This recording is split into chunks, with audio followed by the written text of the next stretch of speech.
YouTube, how you doing? It's Will from willpromo.co.uk and saying the full review of SyncMate. Now this is a really good application, I have to admit. Now here you can see this is what it looks like when you first start up. Now how to change this is very simple. Now as you can see you have your incoming connections, connection settings, and here you can change it to your desire. So you can change your picture and you can change the text here to iMac. Once you've done that, you can press apply changes, and then once you've done that, it's actually up here. As you can see iMac and your desired picture. Now you see here I have nothing to add on my menu bar, but now there are a plethora of choices you can choose from. For instance, as you can see here I have another Mac, a Windows PC, and here you have your Android device, Windows Mobile, iOS devices, Nokia S40, and then down here on online services you have Google account, Dropbox, online backup, so you can back up to their server and recover any lost files.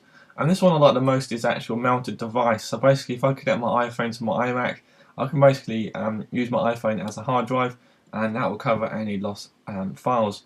That's a really good choice to have. Apple, iPod or Sony-psp, so there are a lot to choose from. Now let me go and show you how to add a device. So basically as you can see here I have an account, Dropbox added to my account, so you can see I have my contacts, iCloud, to-dos, Safari bookmarks, Enterprise notes, mail notes, iPhoto, iTunes and video, folders, and then down here you've got more options. So you've auto sync, so if you wish to not do it manually, you can auto sync with your Dropbox every 10 minutes. As you can see here, if you take here you've got 10 minutes, hours, days, or sync when other side is available. Data encryption, so if you want to encrypt your folders, then you can do by pressing, encrypting a password to your Dropbox. Down here you connection settings, so you can change it to your, well, basically what I did a minute ago with my iMac, so you can change the Dropbox account. Also you've got a pictures here, that's really good, and you've got active log down there. Now how to add anything, for instance photos or whatever, you can just basically go down to iPhoto.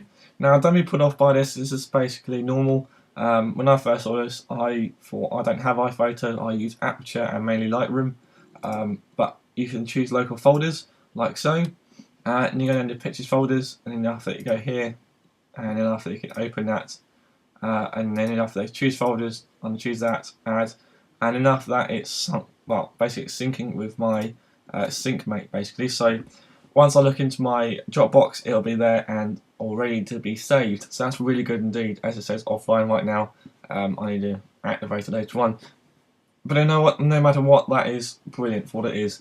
And now that down here for iTunes and videos, so basically the same as did a minute ago with photos, you can choose your library and basically upload that to your Dropbox as well. Now how do you sync your iDevice? Well, you can have an iPad, iPhone or iPod Touch, and it's like that, and this has to be synced to your iMac as well. It's not over, it's not untethered, so basically you need to connect it to your Mac. So it's basically the same as Dropbox, so you basically got contacts, iCloud, Safari bookmarks and so on and so forth.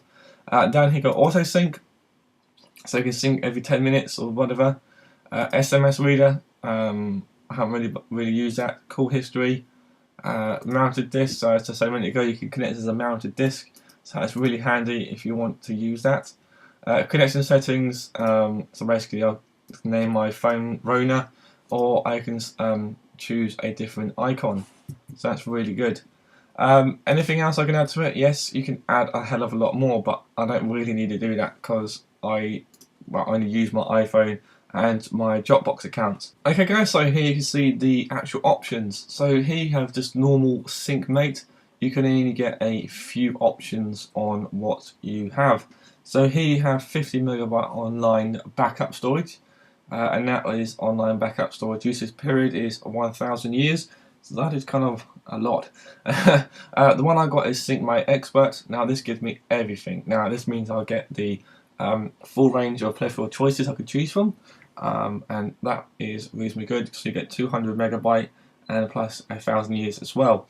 Now this is totally up to you what you want to do, only because end of the day, you know, do you back up more than you do normally? And if so, then I'll go for the Expert. But if you don't really sync as much, then I'll go for the SyncMate, basically the basic version. But anyway guys, that's a full review of